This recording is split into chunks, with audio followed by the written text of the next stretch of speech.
ফিলিস্তিনে ২২ মাস ধরে চলা ইসরায়েলি বর্বরতায় নিহত হয়েছেন অন্তত ২৩০ গণমাধ্যম কর্মী। কখনো হামাসের সাথে সম্পৃক্ততার অভিযোগে, আবার কখনো ভুল ইসরায়েলের টার্গেট কিলিং এর শিকার হয়েছে সাহসী ব্যক্তিত্বরা।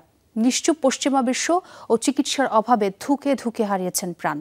তবুও মৃত্যু ভয় ত্যাগ করে দৃঢ়তার সাথে বিশ্বের কাছে গাজাবাসীদের অসহায়ত্ব চিত্র তুলে ধরছেন অকুতোভয় এসব সংবাদকর্মী। রান্নায় আমার ভালোবাসা Jamuna gas stove. Jamuna gas stove, আধুনিক, নিরাপদ ও দীর্ঘস্থায়ী। বোমা হামলায় ধ্বংস হচ্ছে চারপাশ।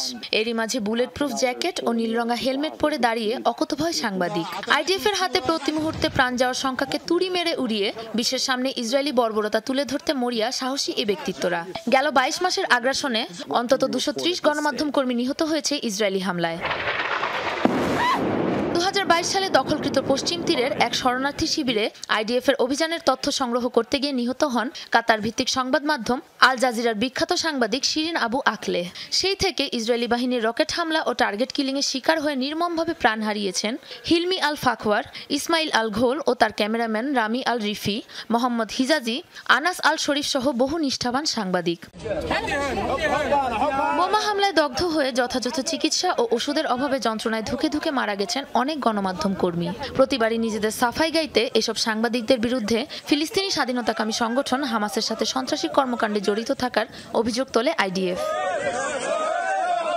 নিরাপরাধ গাজাবাসী তো বটেই, সাংবাদিকদের উপর প্রতিনিয়ত চালানো এসব ইসরায়েলি নির্মমতার বিরুদ্ধেও নিশ্চুপ পশ্চিমা বিশ্ব।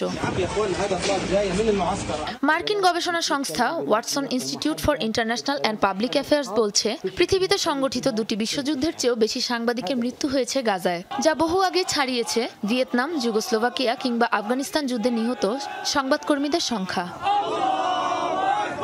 সাবরিনা নুসরাত, যমুনা নিউজ।